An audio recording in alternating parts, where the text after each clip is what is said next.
¿Qué hubiera sucedido si hubiera tomado una decisión diferente?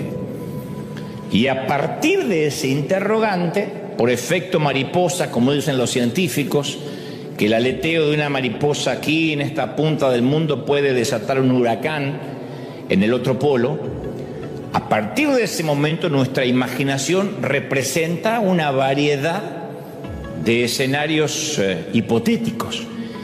¿Y si hubiese ido a otra universidad? ¿Y si hubiese seguido otra carrera?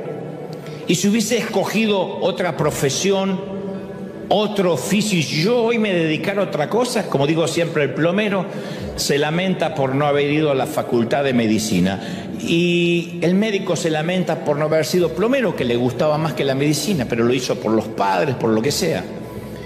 ¿Y si mis padres no se hubiesen mudado de ciudad, de país? Si yo chiquitito no hubiese tenido que seguir al núcleo familiar y no estaría hoy aquí. ¿Y si hubiese nacido en otro país? ¿Y si hubiese nacido en otro estado y mi nacionalidad fuera diferente? Entonces estas preguntas nos persiguen aún desde niños, a la hora de un postre, en un restaurante donde nos preguntamos qué hubiésemos pasado si en lugar de elegir el helado hubiésemos comido el flan, ¿no? Uno dice, ¿y si hubiese comido lo otro? Pero cuando la vida nos desilusiona, las preguntas suelen ser más serias y nacen del anhelo de una vida que no tuvimos. ¿Qué hubiese sucedido si hubiese elegido una pareja que no me engañara? Si me hubiese dado cuenta que este hombre era un potencial golpeador. ¿Qué hubiese pasado si me hubiese casado con el otro muchacho y no con este? Y si ese fatídico día no hubiese perdido los estribos. Hay mucha gente que ahora está en la cárcel, no necesariamente por una vida de criminalidad, sino por 2 minutos, 3 minutos que perdieron los estribos. Gente que en el tránsito, después de un mal día, una gota rebasó el vaso, un bocinazo, un claxon de más, bajaron con un palo y le partieron la cabeza al otro conductor.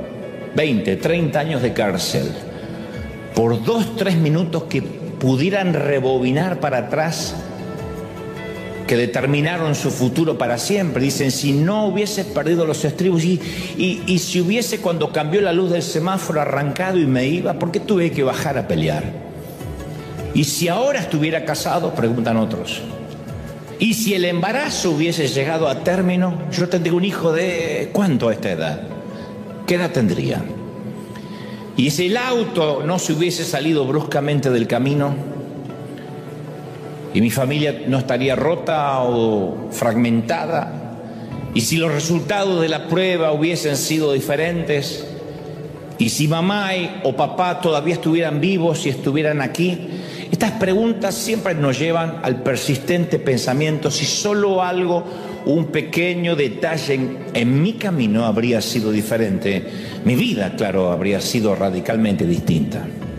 No importa si sentimos remordimiento por un fracaso pasado o soñamos con un presente diferente, pero los universos alternativos siempre nacen de la insatisfacción de nuestra vida presente. Decimos, estoy viviendo esto porque en aquel entonces no tomé esa bifurcación, no doblé la curva del camino, o seguí derecho, o sí doblé.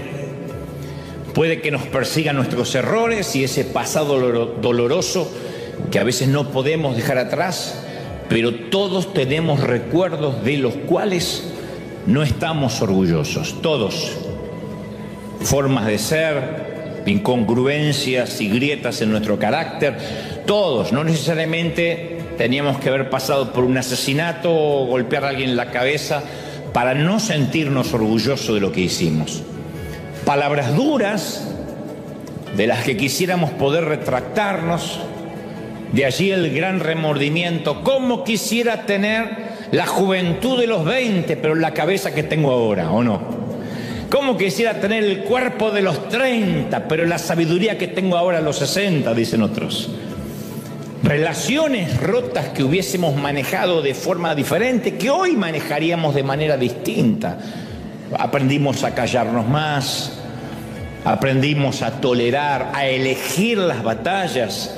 Cuando uno es joven quiere pelearse con todo y todos, contra todo el sistema, y uno reniega por todo, y uno se da cuenta que hay batallas que hay que elegirlas, que hay ocasiones que incluso ni vale la pena discutir con necios, porque no están interesados en nuestra opinión, solo están interesados en llevarnos la contraria, no están escuchando ni el eco de nuestra voz. Pero eso uno lo aprende con la edad. Momentos de egoísmo que hirieron a alguien profundamente y decimos, ¿cómo yo era tan egoísta? Entonces todos tenemos esos remordimientos en lo profundo del corazón que inconscientemente terminan influyendo en nuestro comportamiento presente. Pero el remordimiento es un pésimo motivador que nunca se sacia cuando se trata de buenas obras. Nunca equilibramos. Es como querer calmar la sed con agua salada. Cuando servimos a Dios o servimos a la gente, formamos pareja, hasta tenemos hijos por remordimiento, vamos a terminar quemados, estresados, porque nunca sabremos cuándo es suficiente. Es una culpa que nunca se paga, es una hipoteca que no se termina de pagar, porque es un mortgage emocional, una hipoteca emocional. No hay tasa de intercambio, no hay punto de negociación que pueda calcular cuánto servicio a Dios alcanza para pagar nuestros errores. Eso es el legalismo por excelencia. El legalismo proviene de la culpa. Me siento tan culpable de lo que hice que yo tengo que pagarlo con buenas obras. Y en el medio el Señor nos dice, sí, pero tus pecados fueron perdonados. Yo te perdoné en la cruz por los pecados que hiciste, por lo que estás haciendo y por lo que ibas a hacer. Pero no lo entendemos cuando la culpa nos susurra, no. A ti la sangre no te va a limpiar. Lo que hiciste es demasiado feo y tienes que compensarlo haciendo para Dios en lugar de estando con Dios. Eso es ver la vida de manera kármica. Que todo es un karma, que todo se paga. Yo creo en la ley de la siembra y la cosecha.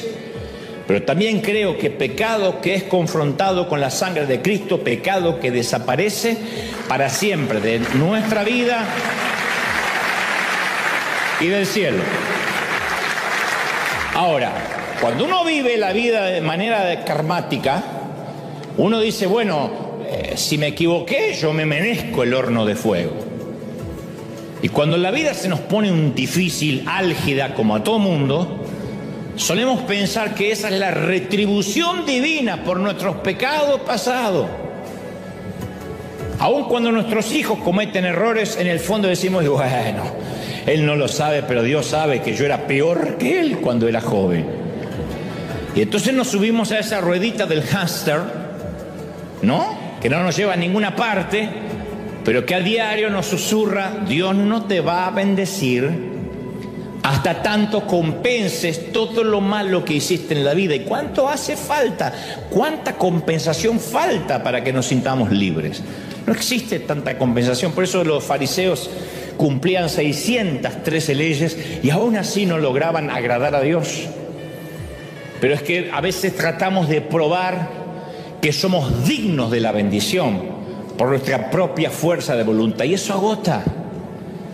Probarle a Dios que somos dignos de salvación agota, porque no somos dignos de salvación. Nacimos, fuimos creados en pecado, procreados en pecado, y por gracia y misericordia divina estamos aquí, no lo olvidemos. Es la gracia la que nos sostiene, la gracia la que nos trae aquí, y la gracia de que nos lleva hasta el cielo, ¿sí o no? Pero a veces concluimos que nuestros errores nos definen para siempre. Y que nuestra única esperanza, ¿qué es? Y no volver a fallar. Mi única esperanza de que Dios me ame es que no vuelva a fallar. Imagínate si ese es el parámetro que sentimos cuando volvemos a fallar.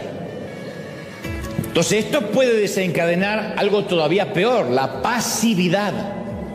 El darse por vencido, como mi amigo. No, yo ya no lucho más, me dijo. Me cansé de ser hipócrita. Si no hubiese hablado conmigo y hubiese hablado con otro, quizá le decía, es cierto, deja de servir a Dios, deja de tocar las cosas santas y arregla tu vida. Y en ese arreglo de la vida no vuelve más, porque no puede arreglar solo su vida. Entonces esa pasividad se ve cuando hay mamis y papis que no asumen la responsabilidad de disciplinar a sus hijos debido a sus matrimonios fracasados. Cuando hay personas que se divorcian, cargan con el divorcio una culpa. Entonces cuando le toca estar con sus hijos, la semana que les toca lo llenan de regalos, de cositas lindas, lo consienten en todo, pero por la culpa. Creen que como cometieron errores, no tienen la autoridad para enseñarle integridad a sus hijos. Dicen, ¿qué le voy a decir a mis hijos si mi hijo sabe que yo fracasé? Ni te cuento el causante del divorcio, si es que tuvo un tema de adulterio, lo que sea, siente que pierde toda autoridad para disciplinar a los hijos. Porque hay hijos que llevan la cuenta y dicen, ¿qué me vienes a decir si yo te vi? Sí, pero eso no te quita tu responsabilidad como hijo y mi responsabilidad como padre. Que yo me haya equivocado como padre no me quita la autoridad para disciplinarte y enseñarte integridad. Ya bastante con un bobo que se equivocó para que tener otro bobo en la familia. Entonces el remordimiento a veces enmudece a ciertos padres, los entumece. No les permite hablar. Mamis o mamás que tuvieron un fracaso matrimonial terminan siendo amigas de sus hijas porque no se sienten con autoridad para ser madre. Pero yo quiero que te grabes esto para siempre. Tu propósito en Dios, mi propósito en Dios, nuestro propósito no es compensar nuestro pasado. Segunda de Corintios 5:17, Pablo dice, de modo que si alguno está en Cristo, nueva criatura es. Las cosas viejas pasaron y aquí Dios hace todas las cosas nuevas. ¿Alguien lo cree, sí o no? Las cosas viejas pasaron, no están. Esa es nuestra identidad. Editamos nuestros recuerdos del pasado y nos quedamos solos con las cosas buenas. Así hacían nuestros abuelos. Está bien, es un recurso neurológico editar las partes malas y quedarse con las buenas para no sufrir. El problema es cuando nos empezamos a creer que el pasado todo fue cosas buenas. Porque el pasado de Egipto, de Israel en Egipto, no era comer carne en la mañana, cebolla al mediodía, a la noche ravioles, no era eso, era... Van a pagar con su sangre, sus hijos, sus nietos, sus bisnietos van a ser esclavos. A cambio le damos comida, pero ¿qué es la comida cuando pierdes la libertad? Serían felices los presos que comen todos los días. Pero a veces nosotros editamos el pasado para que todo nos parezca bueno y después ya ni son recuerdos de los recuerdos. Recuerdo de los recuerdos y romantizamos ese pasado dorado. Cuando nuestros cuerpos eran más aptos, yo a tu edad dormía 1 hora cada mes. Oh. Recordamos cuando nuestro amor era más puro, cuando la iglesia era más santa, antes no había tanto pecado, cantamos aquellos viejos himnos. Mentira, aquella santa congregación de nuestra infancia estaba infestada de chisme y de pecado, igual que ahora. No, pero me acuerdo que éramos una congregación pequeña y nos amábamos y se chusmeaban también. Se sabían los calzones del otro, ¿o no? Pero yo recuerdo lo que era ese tiempo. Es un recuerdo del recuerdo. Pero comenzamos a comparar nuestra vida actual con nuestras versiones nostálgicas reconstruidas y empezamos a decir, no, en mis tiempos éramos más sanos. Yo le digo a mi hijo que no se case, recién cumplió los 40, no, es un niño. Y tu hijo te dice, pero mamá, te casaste a los 19, pero éramos más maduros. Tu abuela más maduro. Tenía 19 hoy, mañana y siempre. Éramos más santos. Otra mentira. Pecábamos menos por falta de recursos, nada más.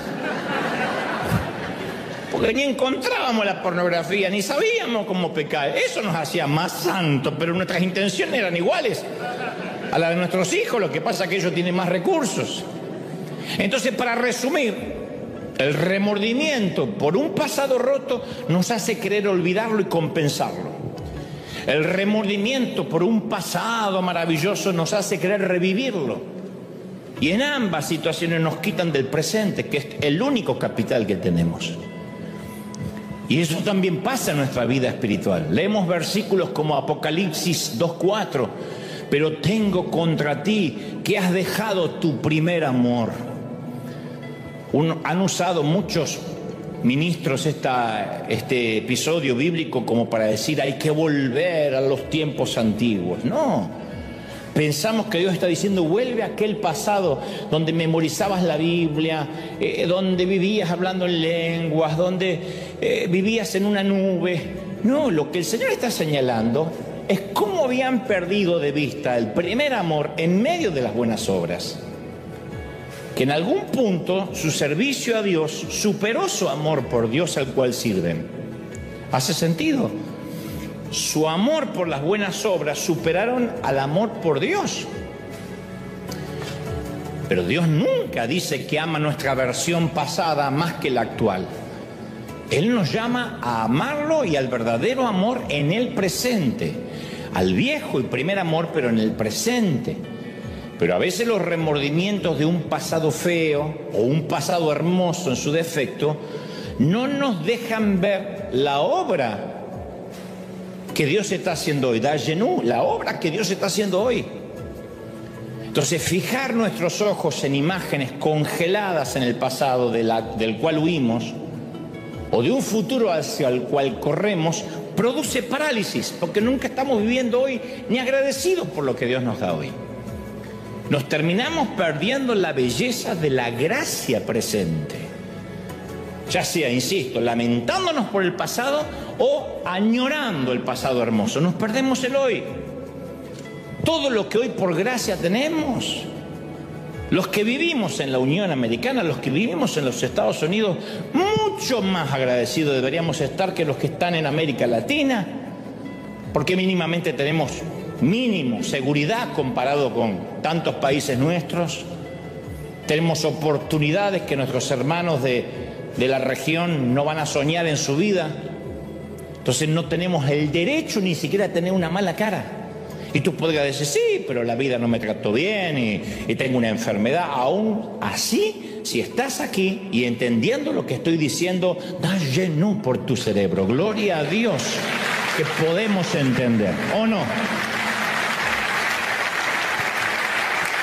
Pero hay un remordimiento más. Los remordimientos de la fantasía son imaginarios. Es cuando en la vida sentimos que creemos que deberíamos estar viviendo otra vida, otra cosa. Como que nos merecemos otra vida. Es imaginaria, pero creemos que nos merecemos esa otra vida. La madre estresada piensa, bueno, si yo tuviera más tiempo con mis hijos, yo sé que serían más obedientes, pero tengo que salir a trabajar, por eso no los puedo educar bien. Dame más tiempo y voy a ser una buena madre. Mi vida sería diferente si yo no tuviera tantas premuras económicas. Otra dama piensa, bueno, si yo perdiera algunas libritas, algunos kilitos, yo sé que mi estima estaría mucho más sana y estaría más segura de mí misma y por eso compartiría más el evangelio. O sea, las libras no le permiten testificar. Otro dice, no, a ver, si yo estuviese casado, yo sé que todo sería mucho más fácil para mí. No sería tentado, tendría a alguien que esté en mi equipo. Otro dice, no, yo no puedo ser santo porque no soy viudo. Si yo fuera viudo, o si yo fuera soltero todavía, sería una vida más fácil para mí. Entonces los remordimientos de la fantasía crecen en las semillas de lo que vemos a nuestro alrededor. Se alimentan de la comparación. A mí me sorprende mucho la gente que tiene esas vidas de fantasía. Yo digo, ¿y por qué? Y encima las redes sociales no ayudan en nada. Porque siempre vemos gente que nos muestra una vida que nosotros parece que nunca vamos a tener. Te estás comiendo tu humilde pupusa, tu sencillo taquito, y tu amiga en Pinterest te muestra fotos de sus comidas orgánicas y exóticas. Entonces a ti apenas te alcanzó el día para comer de parado en un carrito, un burrito así, seguir trabajando, y esta empezó a las 7 de la mañana con hierbas al vapor.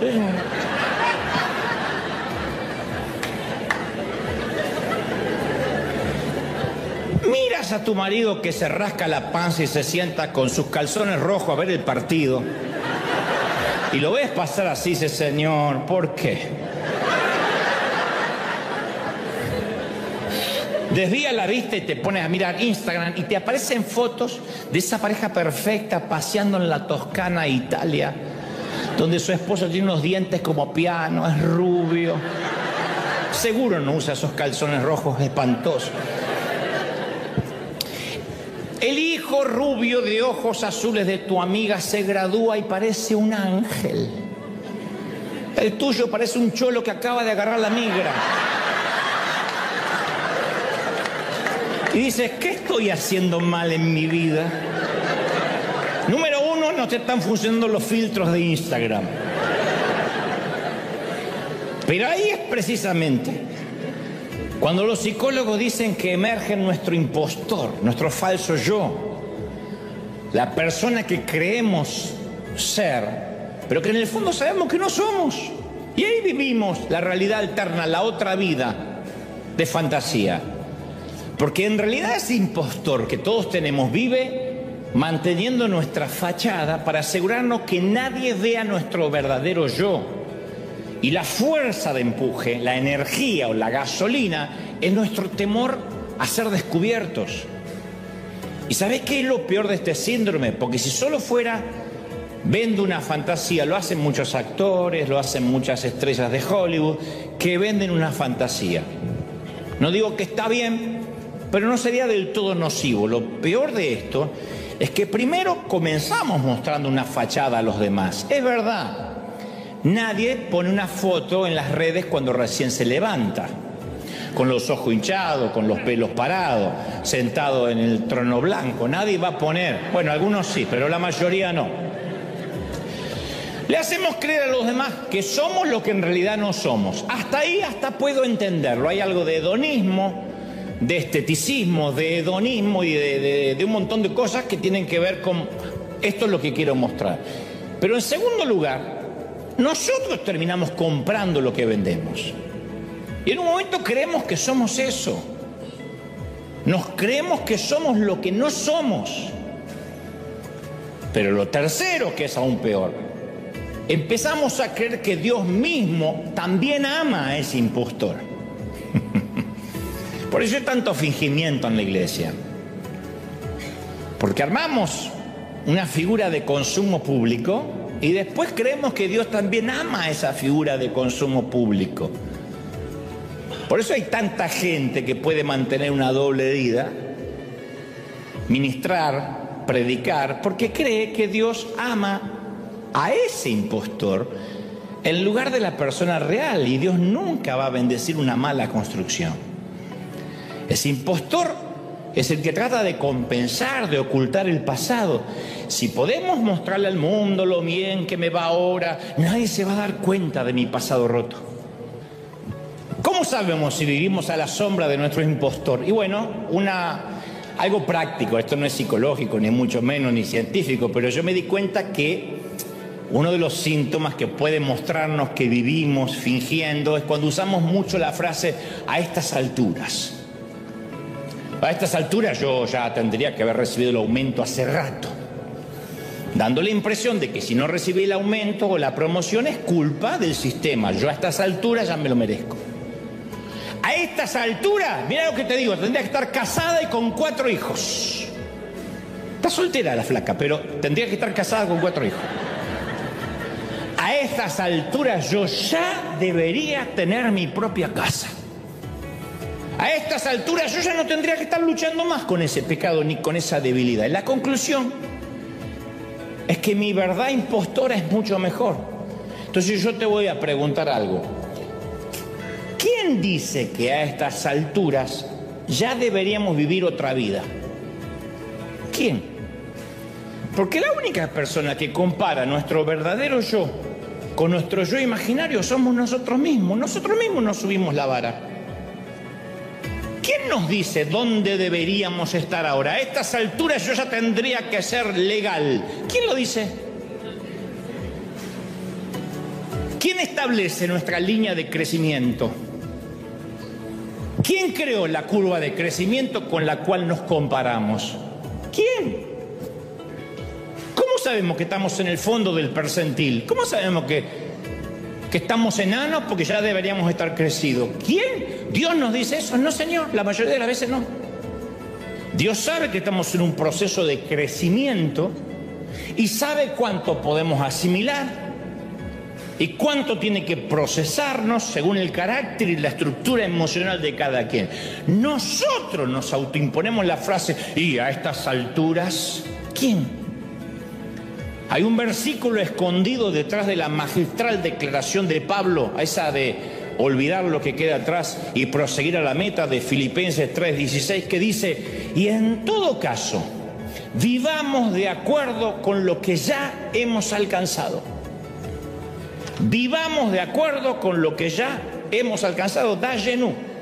En todo caso, esto es lo que alcancé.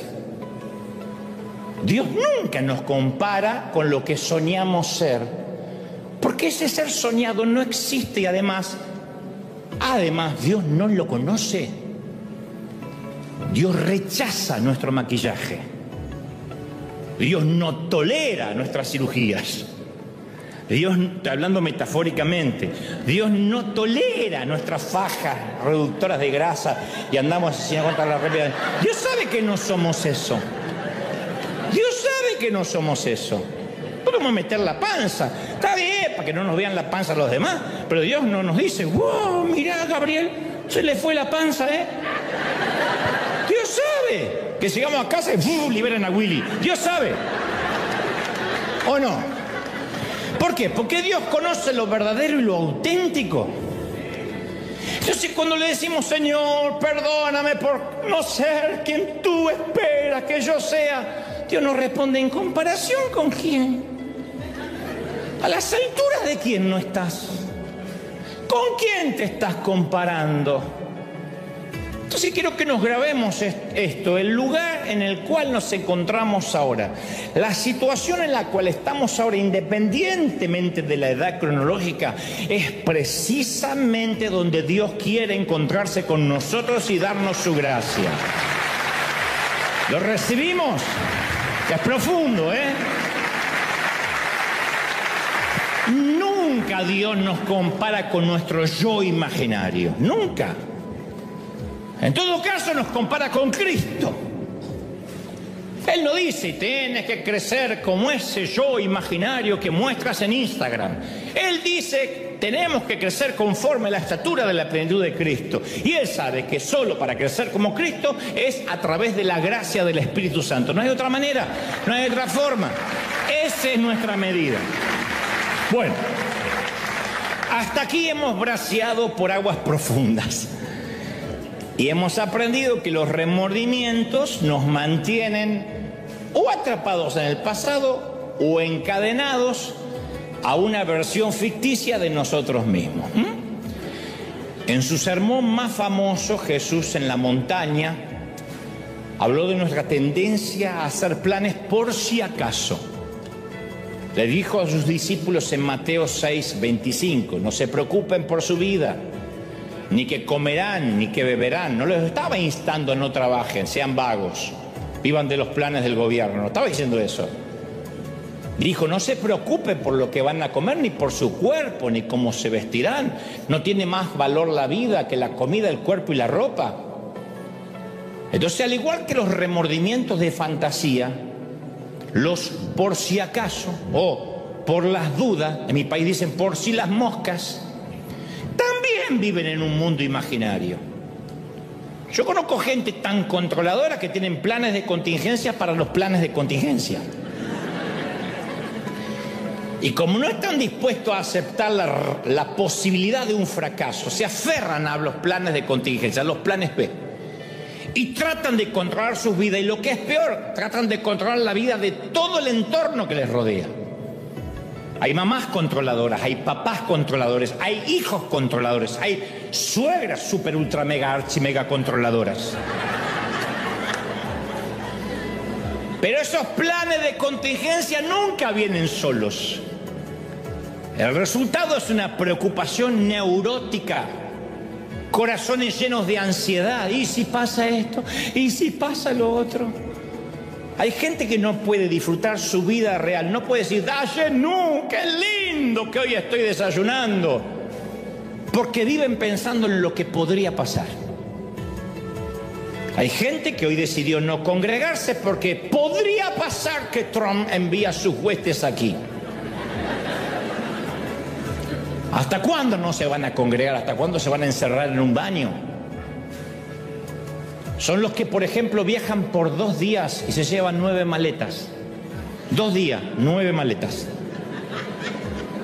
Y no importa qué tan grandes sean esas maletas, son del tamaño de un mamut, así.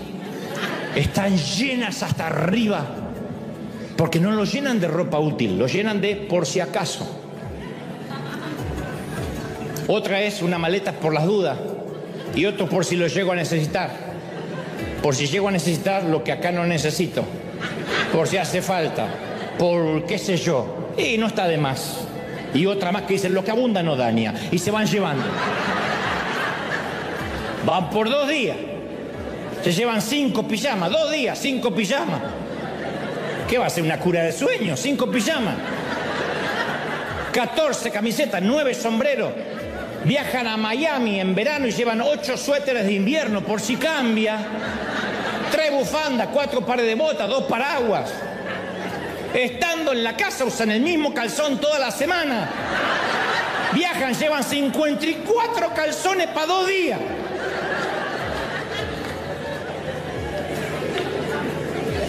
Dicho sea de paso, cuando regresan con las 9 maletas, tampoco les cierran ninguna, porque trae más cosas de las que llevan. Y otra vez, por si acaso, por si las moscas, le roban la gratitud de la gracia de Dios de estar vivo en el presente. No se puede tener planes de contingencia para todo.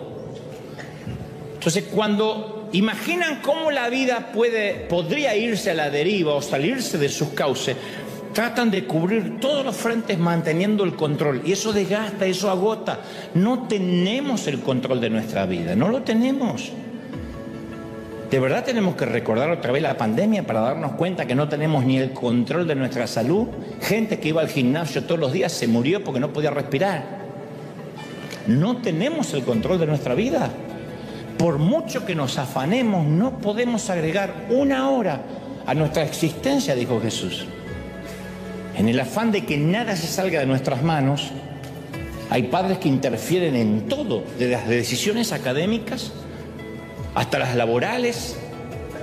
No estoy hablando de chiquititos, estoy hablando de cuando ya son muchachos, muchachas.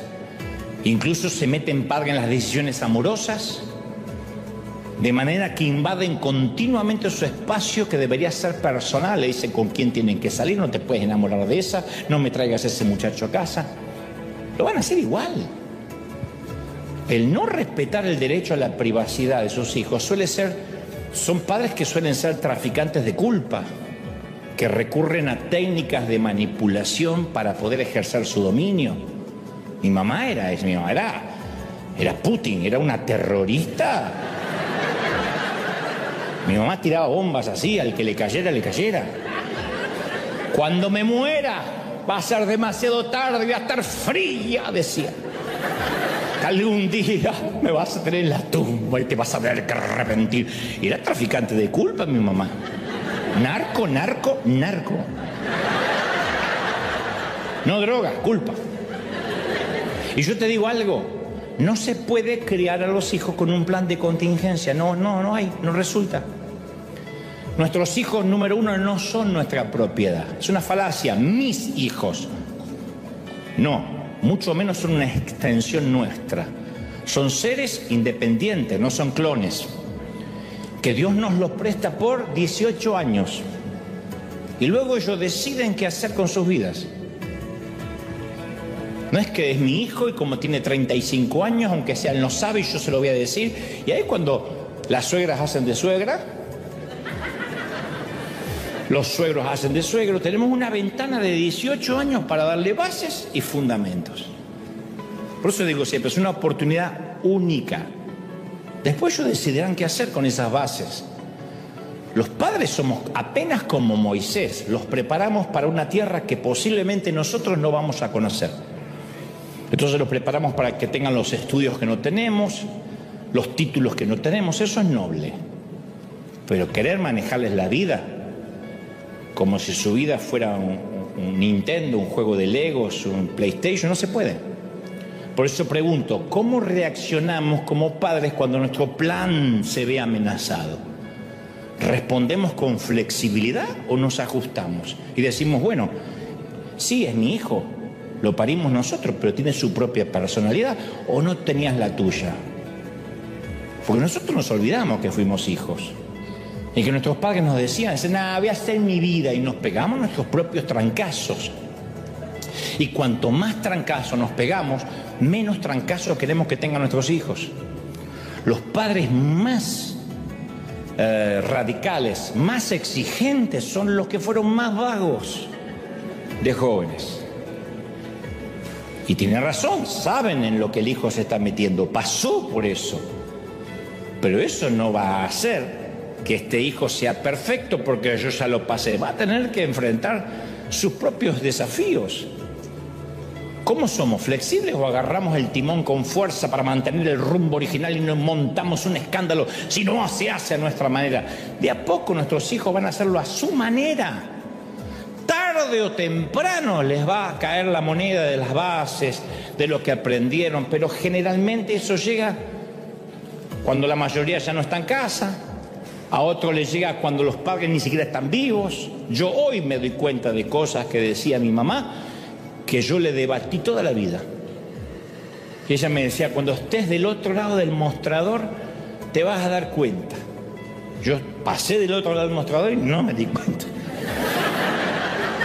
Hasta ahora, que digo, entonces ella sufría de esta forma, con razón no dormía hasta que yo no ponía la llave a las 2, 3 de la madrugada, y ahí decía, recién ahí me puedo dormir. Yo le decía, yo soy grande. Tengo 21 años. ¡Oh, qué grande que era! Mi mamá decía, es que yo no puedo dormir. Yo decía, ¿por qué no duerme?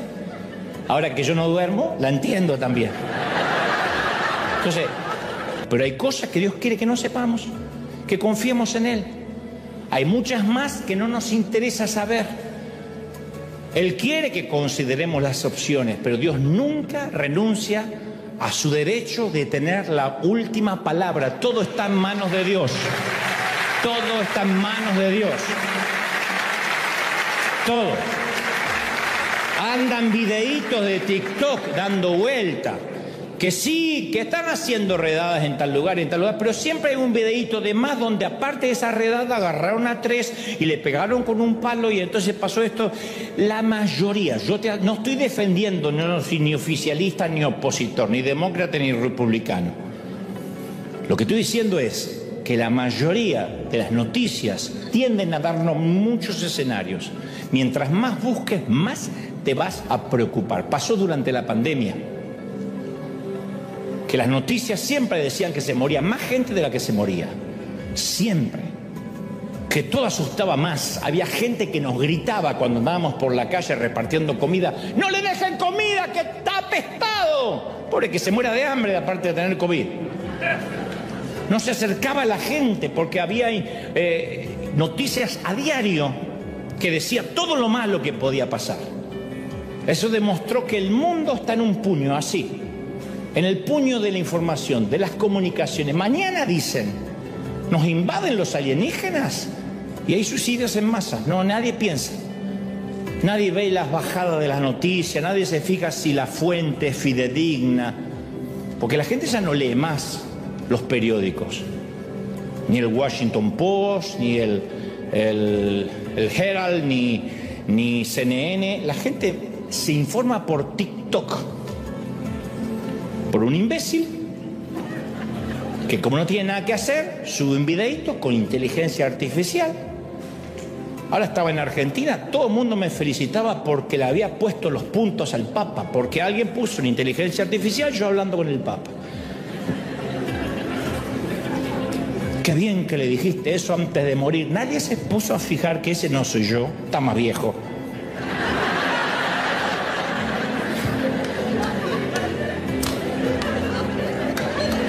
cualquier cosa. Cualquier cosa. Agarran mi voz, la ponen en tal cosa. ¡Ay, lo que dijo! Nadie se fue. A ver si esto es verdad. Así. Lo vi en TikTok. Lo dijeron. ¿Dónde dije? En internet. ¿Quién lo dijo en internet? El mismo que te dice que tu hijo por una fiebre tiene cáncer, es el mismo que te dice que mañana mismo van a entrar en tu casa al escuadrón SWAT y van a matar a toda tu familia porque eso es lo que está haciendo Trump. Matando. Dicen que mata. ¿Quién lo dice? Y todo eso lleva a algo más trágico. Ya no confiamos en Dios. Nuestra confianza no está puesta en la roca sólida, sino en las noticias de TikTok. Y vivimos una vida alterna. Así que para finalizar, permíteme conectar los puntos. Al igual que la película Dos vidas en un instante, no podemos estar en dos universos paralelos a la vez. El remordimiento de la vida que pudimos haber vivido o aquello que pudo haber sido no es real. Como te dije, nuestro propósito no es compensar nuestro pasado.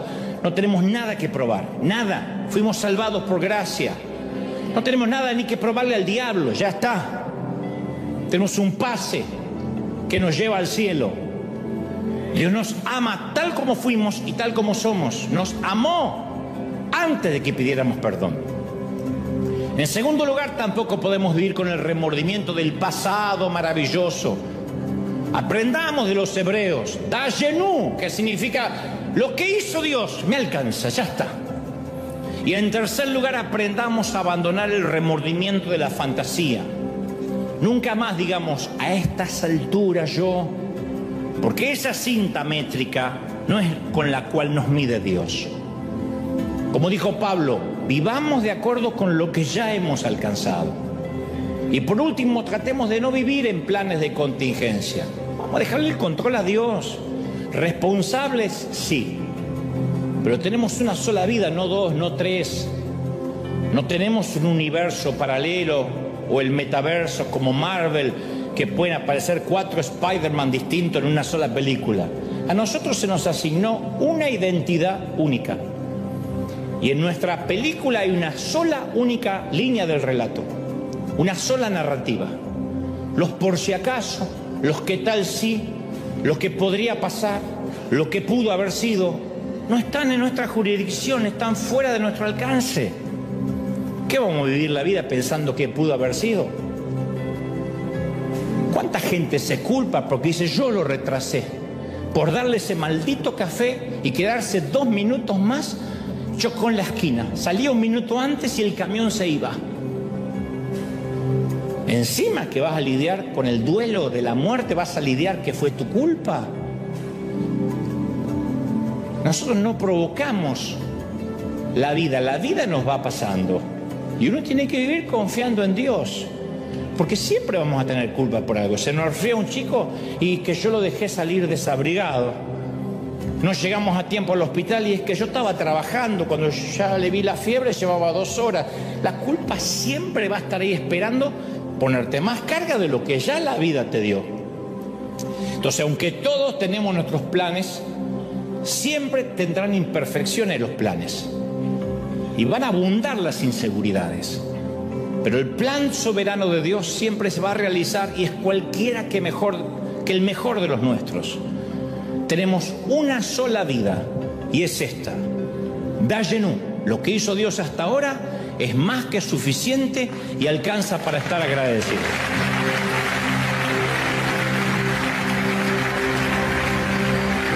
Vamos a darle un aplauso grande al Señor que ha hablado esta mañana. ¡Bendito sea Dios! Si puedes levantar tus manos conmigo al cielo, Señor, gracias por esta mañana aquí, por este día maravilloso. Este es el día que tú has hecho y nos estamos alegrando y gozando en ti. Señor, tenemos esta palabra ahora en nuestro corazón. Son tesoros en vasos de barro. Yo te ruego que cada palabra pueda proyectarse más allá de nuestra propia vida y llegue a nuestros hijos y a los hijos de nuestros hijos si nos das la dicha de la longevidad. Bendícenos, para que cada mañana nos levantemos con un espíritu de agradecimiento y lleguemos a la cama con cansancio, pero mucho más agradecimiento todavía. Que aprendamos a ver la vida como es la vida que tenemos. Hicimos lo que pudimos. Y aún muchos tomamos decisiones, pero creímos que en aquel entonces era una buena idea. Y tú bendices lo auténtico. Si creímos que era una buena idea, es autenticidad. Algunos tomaron decisiones de jovencitos, errores, pecaron, se equivocaron, pero eras eso. Ni siquiera tu cerebro se había desarrollado lo suficiente. No te ofendas, pero ni siquiera nuestro cerebro, cuando somos jovencitos o adolescentes, está en su plenitud. Siguen creciendo las vías neuronales, y esa neurogénesis hasta que se transforma en un cerebro adulto nos hace cometer cosas que no sabemos, responsabilidades que no sabemos que vamos a asumir, consecuencias que no calculamos. Pero aún así su gracia es abundante, y así como cuando ves a tu niño caerse porque intenta caminar, lo sigues amando. Y cuando ves a tu niño adolescente haciendo boberías, lo sigues amando. Y cuando se hace grande y se equivoca más grande, lo sigues amando. Y aun cuando tu hijo con 60 años viene a llorar, tú le dices, hijo, le tocas el cabello y lo ves como un niño porque lo sigues amando. ¿Cuánto más nuestro Padre, que ve nuestros errores? No digas a estas alturas yo. No, a estas alturas estamos viviendo lo que teníamos que vivir. Hoy tenemos la vida que nos merecemos, hoy tenemos la cara que nos merecemos, hoy tenemos el carácter que Dios ha logrado formar y hasta donde hemos llegado. Mal o bien, hasta aquí llegamos. Y esto que somos se lo ponemos en las manos de Dios y decimos, Señor, esta es mi vida. Nunca es tarde, nunca es tarde. Si puedes hacer algo con mi vida, hazlo ahora. Señor, toma mi nada y úsame. Oh, bendito eres. Todos los que puedan orar conmigo, oren y digan, Señor, entrego mi vida en mi corazón. Los que quieren recibir al Señor en su corazón, los que dicen, te recibo en mi vida, y están orando y haciendo esta oración aquí en la arena o en sus hogares, permitan que el Espíritu Santo traiga convicción de pecado. Qué diferente que es el remordimiento. Es convicción para arrepentirse y que esos pecados desaparezcan de la faz de la tierra, desaparezcan de nuestra mente y de la mente de Dios. He aquí yo hago nuevas todas las cosas.